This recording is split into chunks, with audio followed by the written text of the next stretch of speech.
Okay, we're good to go, Tony. All right, thank you.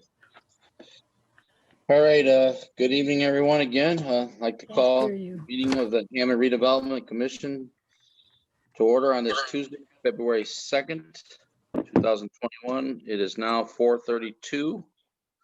The meeting will begin. If we can get a roll call on tonight's commissioners. Talmadge, Yes. Soto Presley, Yes, here. Casperkey, Here. Yes. Myricks, Here. Hopperidge. Here. For the record, we have all 5 are present. Number 2, declaration of conflict of interest. Okay. Number 3, communications. Commissioner, one communication was received from a Mr. Jose and Cecilia Flores dated January 19th, and they are interested in the lot at 828 Willow Court that is owned by the Hammond Redevelopment Commission. Okay. Normally, we just refer these to staff. So I don't think we need a motion on it. Just let staff take a look at this and get back to us if it needs to get back on the agenda for them to purchase this lot.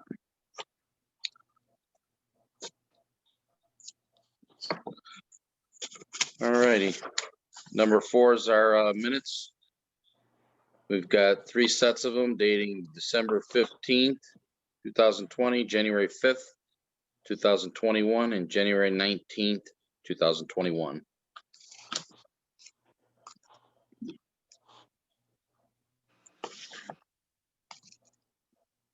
Mr. President, I make a motion to accept the minutes for December 15th, 2020, to accept the minutes from January 5th, 2021, and the minutes from January 19th, 2020,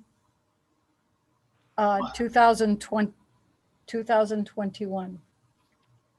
Second. Okay, there's a motion and a second.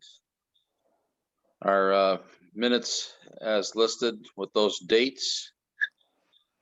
If there's no further questions or discussion on these minutes. Tony, I'll be abstaining on December 15th, Dawn. I wasn't there. Okay. So when we do the roll call, then just for the record, Don, just say Okay. abstain on that date and then the other dates you're okay with. Gotcha.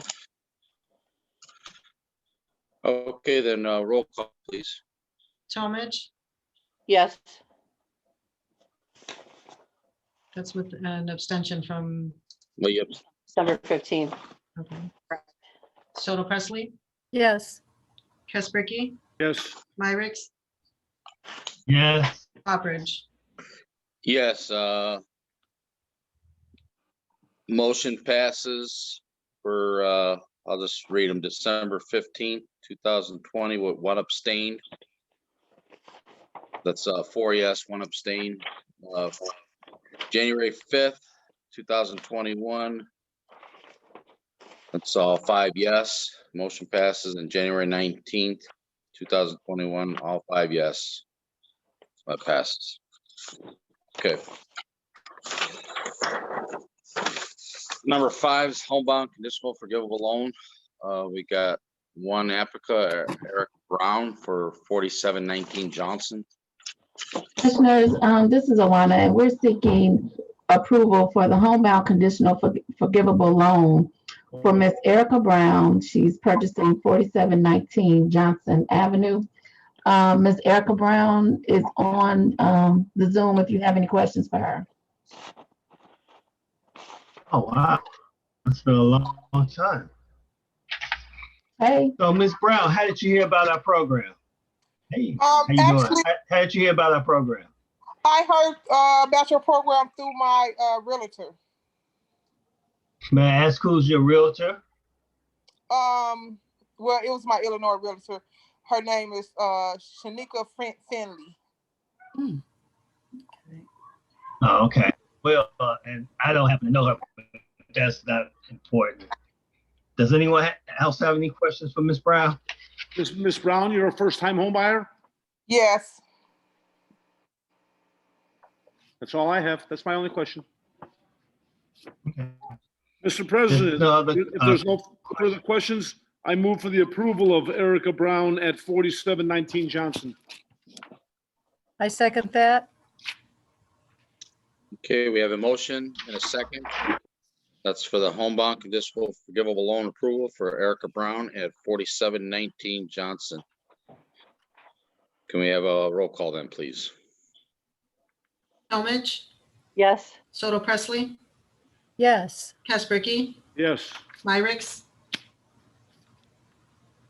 Yes. Hopperidge.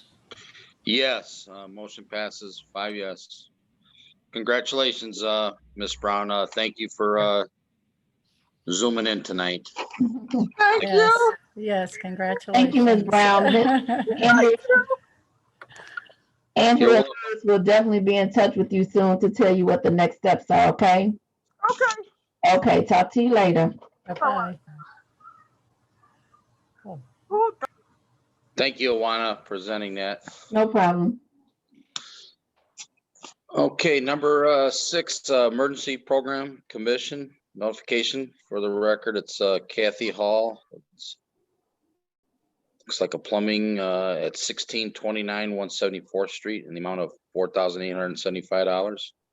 Yes, commissioners, I would have to ask for this to be tabled. The contractor had an emergency himself and has not been able to complete the job. We're currently looking for another contractor to step in. So right now, I would ask that you table this until we can get the work done at Ms. Hall's house. I so I move. make a motion to table.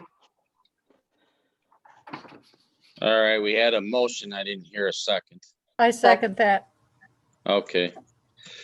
There's a motion and a second then to table the emergency program notification for the record for Kathy Hall at 1629 174th Street. Can we have a roll call, please? Talmadge, Yes. Soto Presley, Yes. Casperky, Yes. Myricks, Yes. Hopperidge. Yes, motion passes 5 yes to table. Thank you. You're welcome. All righty, number 7 is authorization for Vida Sparks Wade to sign documents on behalf of the City Hammond Redevelopment Commission for NSP and related City of Hammond Neighborhoods Stabilization Program, Affordability Assistance Allowance. I believe we did this with Dennis Radowski, so just to give you guys a little background. We did, President. We did, President Halpridge. At this time, I would ask that we table it because we need some further internal discussion regarding this matter. So I would just ask that it's tabled at this time to be brought out at a future date. I so move. Second. Okay, we have a motion and a second then to table agenda number 7. Can we get a roll call then, please? Talmadge, Yes. Soto Presley, Yes. Casperky, Yes. Myricks, Yes. Hopperidge. Yes, motion passes 5 yes to table. Thank you. Thank you.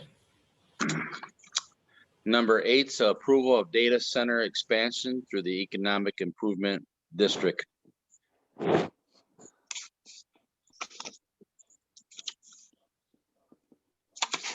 Dave, did you want to cover this? I can open it up, but did you want to cover it, Dave?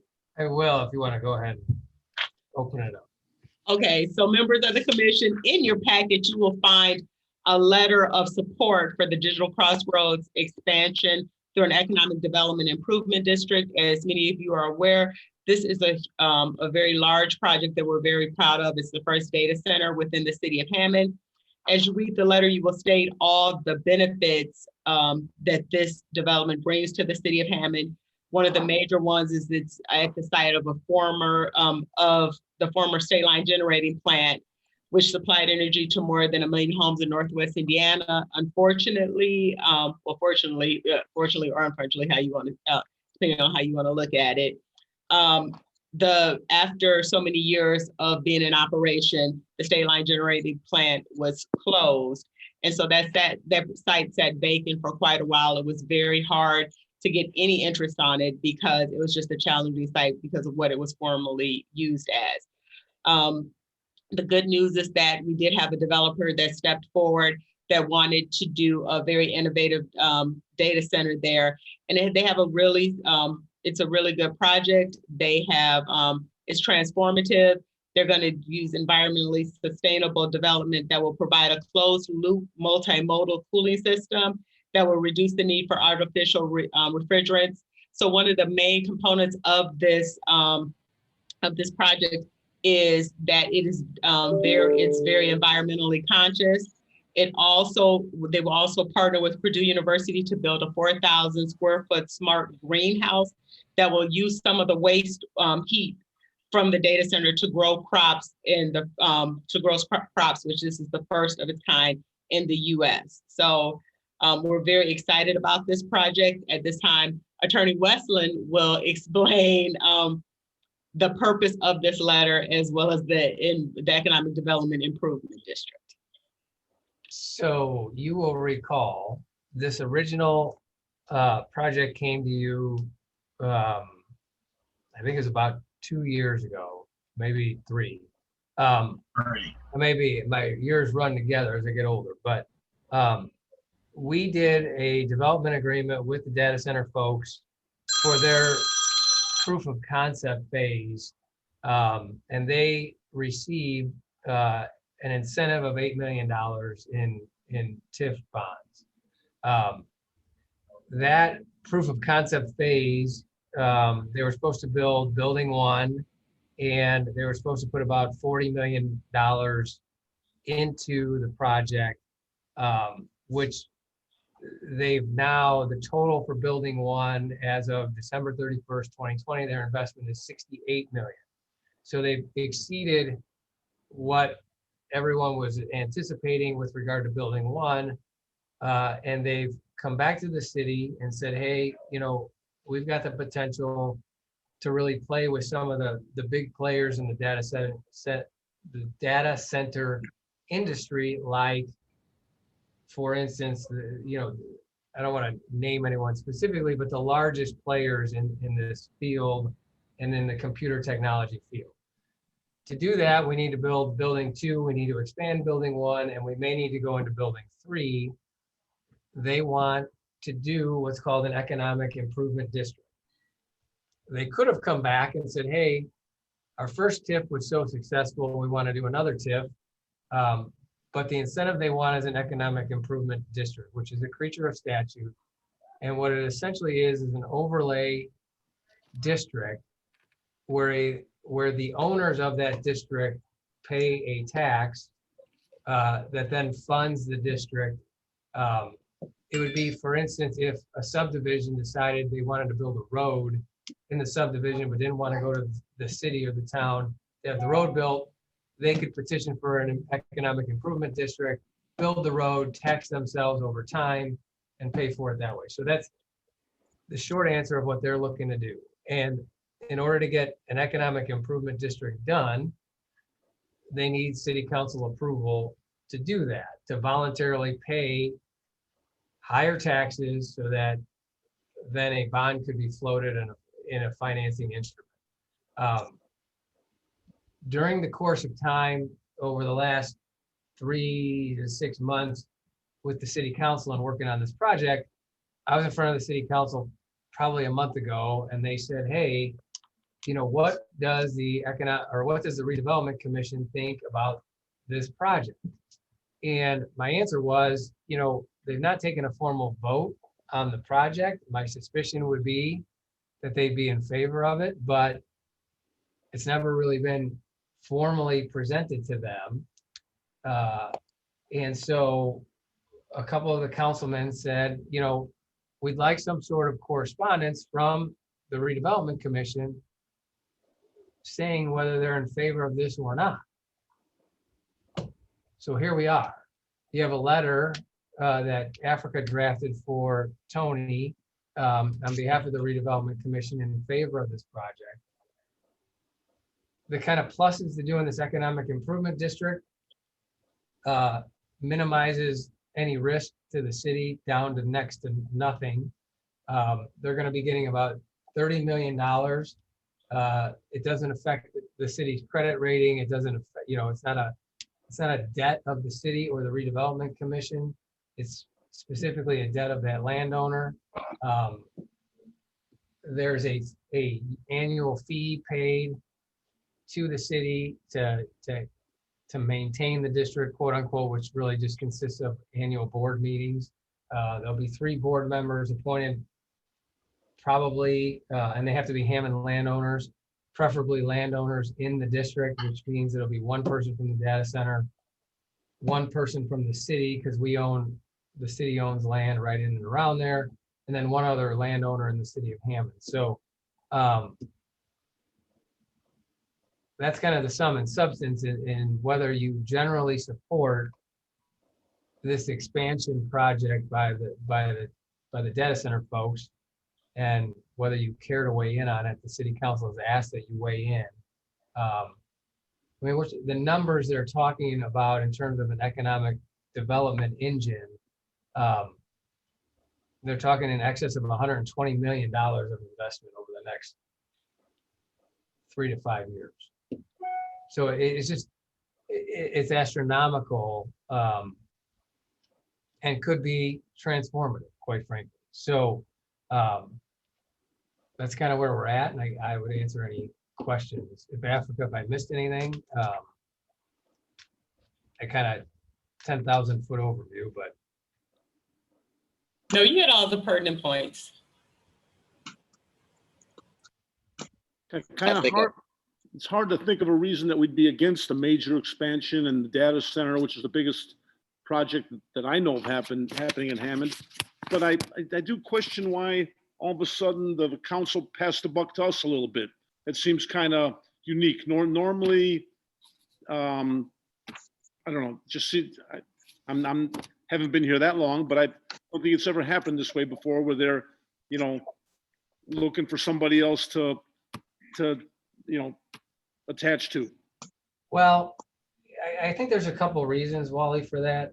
First, we've never done an economic improvement district ever. Okay, so I don't want to speak for the council, but they're a little bit cautious in doing something like that to begin with. That's number 1. Number 2, I was at the study session or the caucus, and I was talking on behalf of the economic development team, which would be like your staff and in Africa.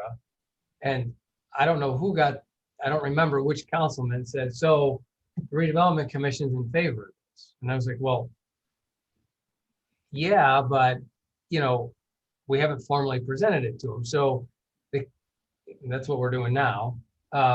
So I think, because we did the original development agreement with the $8 million, they wanted to make sure that everybody was on board and thought that this was a good idea. Did they need to come to you guys? Quite frankly, no. And so you're right. But my recollection is the councilman that asked is the councilman whose district it's in, and he wanted to be sure that we were all kind of singing off the same play sheet. Like I say, for the old guy on the commission here, which I guess is me, I'll be honest, I certainly don't know that much about the technical part of any of it, but I don't know why. I mean, it seems like a major expansion like this is something that we're, be pretty proud of. Again, and I'm just speaking kind of as a guy who doesn't even like using my cell phone. So.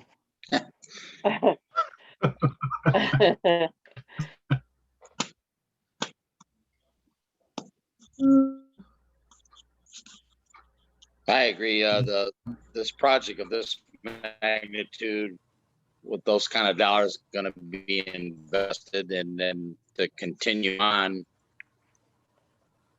what they have already just kind of fits here, but nevertheless, I can see why the city council would, if they leaned on us or out of respect or whatever, I think it's a good thing. And I think it's going to be a great project moving forward. And I mean, another reason could be that as part of the deal to bring the data center here, the redevelopment commission is the technical owner of the land. That land was donated to the city, and the city took title in the name of the redevelopment commission. So I can see why they would ask, because this body technically owns that land. Now, to Wally's point, hey, I got $120 million I want to invest in your city. Who, if it, as long as it's a legal and moral and ethical business and zoned correctly and all that other stuff, it's tough to turn down, right? So. Yeah, you're exactly right. Like I say, as for the fine tuning of the zone and whatever else, I'm kind of trusting you guys on that. But like I say, it seems, I don't know why we wouldn't want to develop that unless there's a vision, that something hidden that we don't see, but which I don't know what that is. Just saying. Well, and all the letter says, and I think you guys have a copy of it, is that generally you're in support of this particular expansion, and I think you're covered. If it turns into something that we're not anticipating, it wasn't anticipated in your approval. Right. And maybe the first time, I'm a fan of the word generally. So yeah,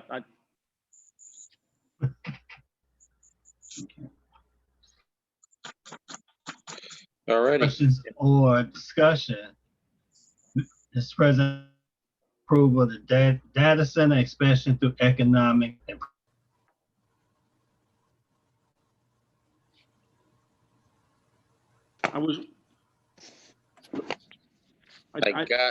I lost sound. I had a motion by Commissioner Myricks. Was there a second? Second. Okay, thank you. So we have a motion and a second for the approval of data center expansion through the Economic Improvement District. If there's no further questions or discussion, then let's have a roll call. Talmadge, Yes. Soto Presley, Yes. he's muted. Kasperky, Yes. Myricks, Yes. Hawkridge. Yes, motion passes with 5 yes. Thank you. All right, number 9 is approval of interlocal agreement between the city of Hammond, Indiana, and the Hammond Redevelopment Commission. Members of the commission, if you look in your package, you will find an approval or the resolution for an interlocal agreement between the city of Hammond and the Hammond Redevelopment Commission. This resolution it speaks to the property commonly known as 403 State Street. The property is currently owned by the city of Hammond. I believe, as we've told you before, we have someone that's interested in doing a development in downtown, a residential development in downtown Hammond, and that parcel would be necessary for the development. Upon the due diligence of the parcels, it was determined that the property is not owned by redevelopment, but it is owned by the city. So what we wanted to do was have the city transfer it to redevelopment, and redevelopment could at that time sell it to them, because there's another parcel that redevelopment owns as well. So this agreement just allows for the interlocal agreement to transfer the property from the Hammond city of Hammond, to the Hammond Redevelopment Commission.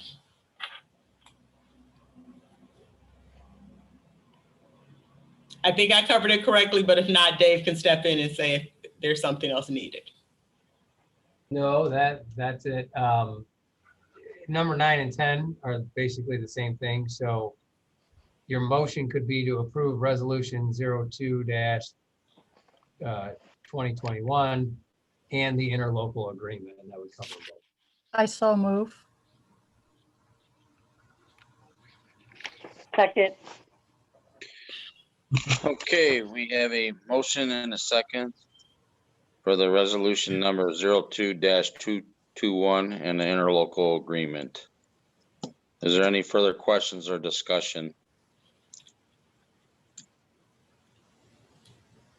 Okay, since there is none, roll call then. Talmadge, Yes. Soto Presley, Yes. Caspricky, Yes, Myricks, Yes. Hawbridge. Yes, motion passes 5 yes. All right, number 11's reports. Ms. Africa, would you like to share anything tonight? No report at this time. Okay, anybody else in staff or Awana? I don't know if they're still on, but you can share something if you like. No, sir, not at this time. I don't have anything. Okay, thank you. All right, then moving along is number 12, our bills, register of claims. Mr. President, I'd like to make a motion to pay the Register of Claims for claims dated January 20th, 2020. Is that 2021? Yeah, should be. I have the wrong date on my copy. I have 2020. Okay. For January 20th, 2021, and ending with claims dated January 29, 2021. Register of Claims R59519 through R59548 inclusive. Second. Okay, we have a motion and a second. That's for the claims January 20th, 2021 through January 29th, 2021, claims R59519 through claim R59548. Is there any questions on these claims for staff?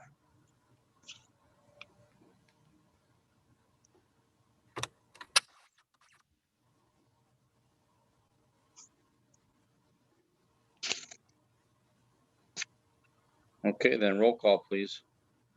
Talmadge, Yes. Soto Presley, Yes. Caspricky, yes, Myricks, Yes. Hawbridge. Yes, motion passes 5 yes for the register of claims. All right, number 13, new and unfinished business. Is there anything tonight? Yes, members of the commission, you were recently sent a proposal from Bud Mechanical Systems regarding the carrier rooftop unit at the hub. That's also known as the property at 5233 Holman Avenue, which you own. Recently, we were doing a site visit and we noticed that the property was pretty cold. I mean, even though it was winter, it was pretty cold, like the heat wasn't working. When we left the site visit, the management at the hub called for Bud to come and check it out. When they came and checked it out, they noticed that there was an issue that needed to be addressed. They believe it was a result of a power issue, that the copper flashing and flew off and hit a NIPSCO line, which caused power issues to the building. There will have to be a part that will be replaced, which would be the frequency drive and pressure relief damper. And they're also recommending to get 2 SPD surge series surge protectors to ensure that something like this doesn't happen again. This is not covered by our warranty because the warranty really only covers maintenance. And the reason why this is of such urgency is because at this time the unit is on bypass and they don't want the unit to stay on bypass because it could potentially damage the unit. So it is an emergency repair. are we insured for something like this? Not for something like this, because it wasn't something that it was something that happened from, they believe, a power issue. I mean, people need heat. I get it. It just sounds like it should be an insurance issue, but if it's not, it's not. I mean, I can definitely check into it to see if we could get it reimbursed. I just, by it being colder and us not wanting to have further damage done to the unit, I wanted to get something done sooner than later, but we definitely will check in and see if this can be something. That'd be my recommendation is Okay. get it done I and see agree. if we can follow up with an insurance claim. But I'll do that. but that's, I have no problem with it. Okay.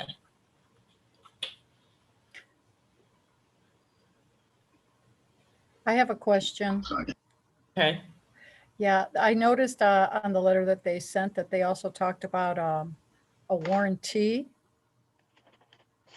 Are we purchasing that warranty from them? Well, as I asked, was it possible to get a warranty? And she said, is it a warranty on the part or actual? So we can go into further detail about that. There are some things that are, some parts that are insured or have a warranty on them, but then there are other parts that are not. So I can get more information about that. We are outside of the warranty period of the overall unit. We just fell outside of that a few months ago. Imagine that. Mhm. That's usually the case. Once the warranty expires, then something goes wrong. Right, right. But she did say that the series surge protector is something that she's suggesting to sort of potentially not totally eliminate, but prevent this from happening. That may prevent this from happening again, or prevent the effect of this from being the same as it was. Because it was linked to power. Did I see correctly? It's $2,600 per surge protector? 29. 29. And there's 3 or 4 of them that we need to have? 2. Oh, 2. Okay. 2 for the units. Mm-hmm. Okay. Well, I'm with Commissioner Kazabicki. If we got to have it, we got to have it. What are we going to do? Mm-hmm. So did you need a motion from us? Yes, to approve the work is listed for the estimate. Okay. I don't. Mr. President, I move for the approval of the request for repair and possible follow-up with the insurance company to see if any of it's covered. With the stipulation to follow up with the insurance company. I second that. Okay, so motion and a second. Is there any further question or discussion then? I have one last question. So that would also include the surge protection. Am I correct? Correct. Okay. Okay. Yeah. Yeah, the 2 Thank you. surge protectors, yes. All right. Thank you. Okay, there's still a motion and a second on the floor. Any more questions or discussion? Since there is none, then roll call, please. Talmadge, Yes. Soto Presley, Yes. Kazabicki, Yes. Myricks,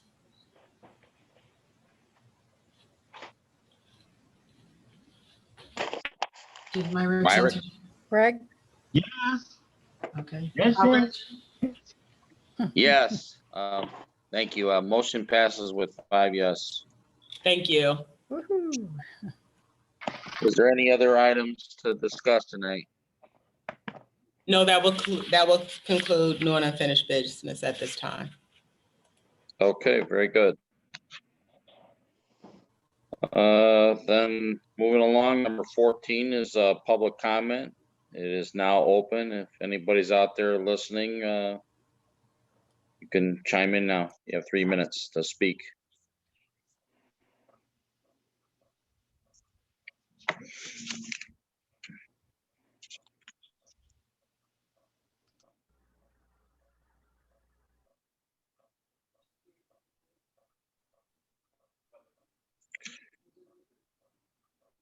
Okay, public comment closed. Before we adjourn, Cynthia, did you want to meet tonight for signatures, or is this something you want to do tomorrow? if possible, tomorrow morning. Okay. Just give me a text or a call, but I'll write it down as well. Okay, thank you. All righty. Then number 15. Mr. President, I'd like to make a motion to adjourn our meeting. Second, Okay, motion is second. Bye-bye. aye. Okay, ayes have it. Meeting is adjourned. Thank you. Good to see everybody. Have a very safe and good evening. Thank you, you too.